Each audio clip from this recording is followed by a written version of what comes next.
Hi guys, मैं आज discuss करने जा रहा हूँ इंग्लिश लैंग्वेज के हवाले से। इंग्लिश लैंग्वेज जो है बहुत इंपॉर्टेंट है और हमारे सिस्टम ऑफ एजुकेशन के अंदर इंग्लिश लैंग्वेज को जो है सिर्फ डेफिनेशंस की हद तक जो है पढ़ाया जाता है। हमें बता दिया जाता है कि भाई नाउन्स क्या हैं, एडवर्ब्स क्या हैं, एडजेक्टिव्स क्या है, दिस एंड दैट। लेकिन मेरा जो इंग्लिश लैंग्वेज कोर्स है इसमें मैं आप लोगों को बताऊंगा कि भाई इंग्लिश जो है हमें डेवलप कैसे करनी है, मेरा पर्सनल एक्सपीरियंस कैसा रहा और मैंने जो है इंग्लिश को ख़ुद के लिए डेवलप कैसे किया।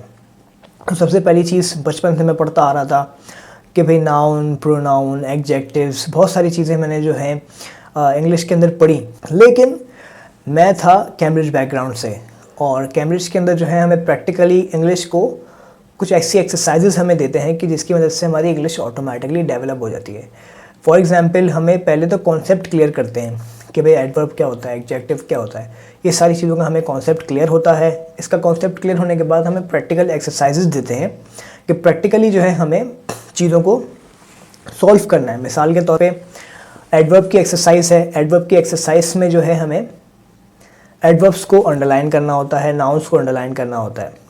तो इंग्लिश में कुछ चीज़ें हमारे पास निकल के आती हैं जिसमें हमारे पास पार्ट्स ऑफ स्पीच होते हैं, ठीक है, जिसमें नाउन, प्रोनाउन, एडजेक्टिव और जितने भी पार्ट्स ऑफ स्पीच जो हम अक्सर पढ़ते हुए आते हैं, ठीक है। इनकी कुछ वीडियोस मैं ऑलरेडी बना चुका हूँ अपने चैनल पे, आप जाके इनके देख सकते हैं कि पार्ट्स ऑफ स्पीच की असल नेचर क्या है, कहाँ ये इस्तेमाल होते हैं।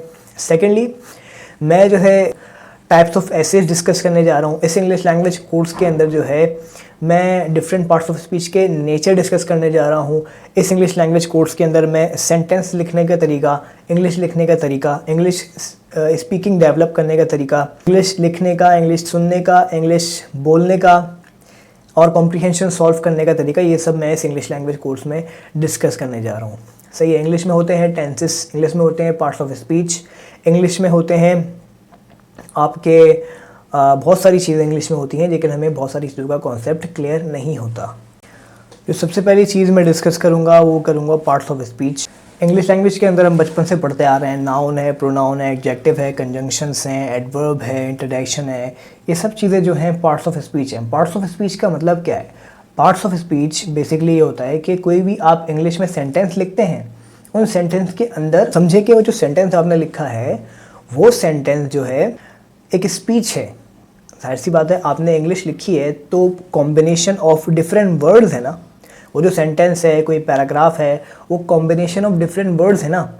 तो इंग्लिश के अंदर उस सेंटेंस के कुछ हिस्से होते हैं, ठीक है। उस सेंटेंसेस के अंदर नाउन इस्तेमाल होता है, उन सेंटेंसेस के अंदर प्रोनाउन इस्तेमाल होता है, उन सेंटेंसेस के अंदर एडजेक्टिव इस्तेमाल होता है, उन सेंटेंसेस के अंदर कंजंक्शंस, एडवर्ब, इंट्रोडक्शन और बहुत सारी चीज़ें जो है ये उन सेंटेंसेस में और इंग्लिश के अंदर ये सारी चीज़ें इस्तेमाल होती हैं, ठीक है। पार्ट्स ऑफ स्पीच, स्पीच क्या है?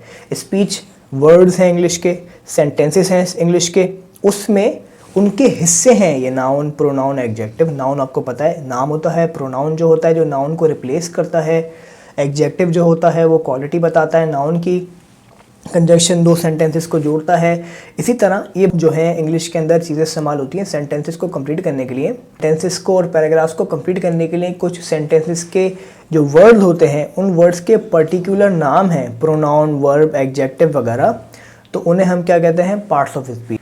अब पार्ट्स ऑफ स्पीच की अगर हम बात करें तो फिर इंग्लिश लैंग्वेज के अंदर टेंसेज आ जाते हैं।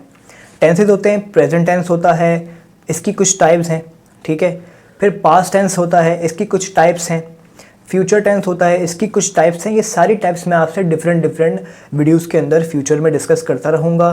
पार्ट्स ऑफ स्पीच की कुछ चीज़ें मैं डिस्कस कर चुका हूँ ऑलरेडी अपने चैनल पे, आप ज़रूर जाके विजिट करिएगा मेरे चैनल में। और पार्ट्स ऑफ स्पीच का मैंने आपको बताया कि भाई जो हम जुमले और जो हम सेंटेंसेस और पैराग्राफ लिखते हैं उसमें जो वर्ड्स होते हैं उन वर्ड्स के अलग अलग नाम हैं, नाउन, प्रोनाउन, ठीक है। वो सब मिला के एक स्पीच, एक सेंटेंस बनता है। उसके बाद आते हैं टेंसेस। तो भाई दुनिया में एक चीज़ होती है टाइम। जाहिर सी बात है, अब टाइम जो है रुकता तो नहीं है, टाइम चलता जाता है, चलता जाता है, चलता जाता है।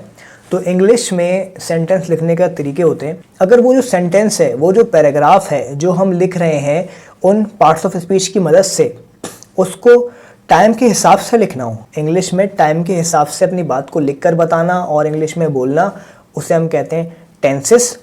प्रेजेंट टेंस में आई टीच, मैं पढ़ाता हूँ।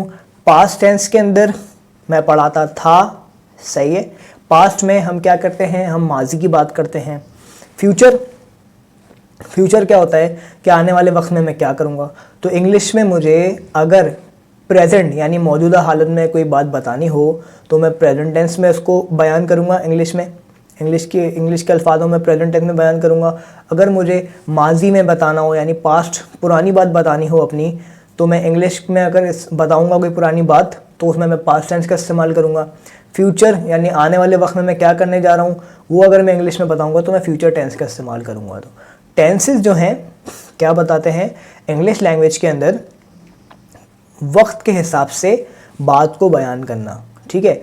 वक्त के हिसाब से बात को अगर इंग्लिश में बयान किया जाए तो वो हम टेंसेस की मदद से करते हैं। प्रेजेंट में हम मौजूदा बात बताते हैं जो अभी हो रहा है या है, जैसे आई टीच, मैं पढ़ाता हूँ।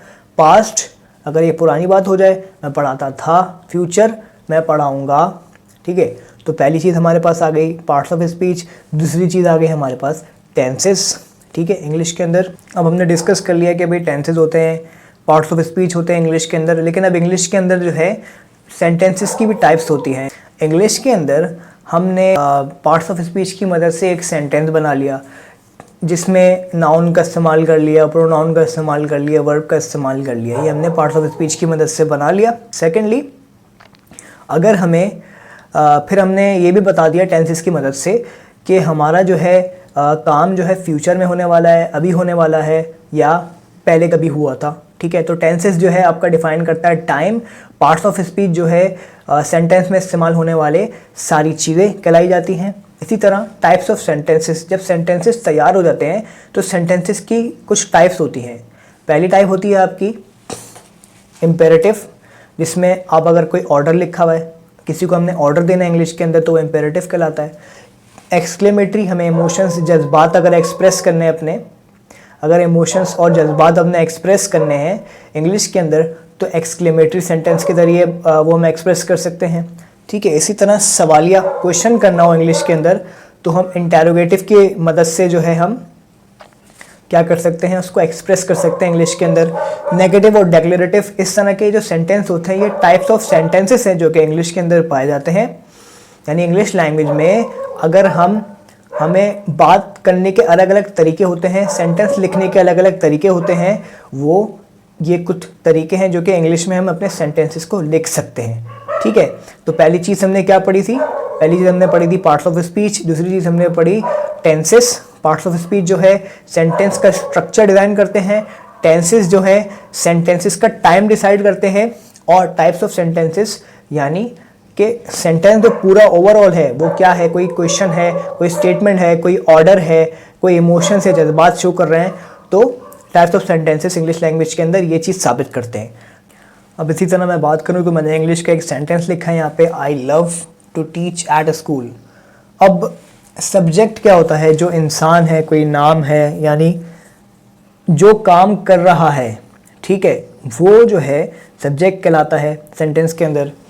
और ऑब्जेक्ट, जिस चीज़ के ऊपर काम हो रहा है, वो ऑब्जेक्ट कहलाता है सेंटेंस के अंदर। और यहाँ पे आप वर्ब भी देख सकते हैं। तो बहुत सारी ये चीज़ें मिलके जो है एक सेंटेंस बनता है। अभी हमने सेंटेंस को डिस्कस करा था, अब हम डिस्कस करते हैं पैराग्राफ को। पैराग्राफ क्या होता है इंग्लिश लैंग्वेज के अंदर, भाई बहुत सारे सेंटेंसेस जब एक जगह जमा हो जाते हैं तो उससे हम कहते हैं पैराग्राफ। आप देख सकते हैं यहाँ पे एक सेंटेंस ख़त्म हुआ, उसके बाद यहाँ से लेके यहाँ पे एक सेंटेंस ख़त्म हुआ, उसके बाद यहाँ पे एक सेंटेंस ख़त्म हुआ। लेकिन जब बहुत सारे सेंटेंसेस हमने एक जगह करके लिख दिए तो उसे हम कहते हैं पैराग्राफ। अब हमने यहाँ पे डिस्कस कर लिया पैराग्राफ क्या चीज़ होती है। अब हम डिस्कस करने जा रहे हैं एसेस क्या होते हैं। जब हम सेंटेंस लिखते हैं, फिर सेंटेंस से हम पैराग्राफ लिखते हैं। पैराग्राफ लिखने के बाद अब हम पैराग्राफ को जो है, उन पैराग्राफ्स को अगर हम इकट्ठा कर दें तो ऐसे बनता है। ऐसे क्या होता है, ग्रुप ऑफ पैराग्राफ्स। ऐसे होता है ग्रुप ऑफ पैराग्राफ, ठीक है, ग्रुप ऑफ पैराग्राफ कहलाता है ऐसे।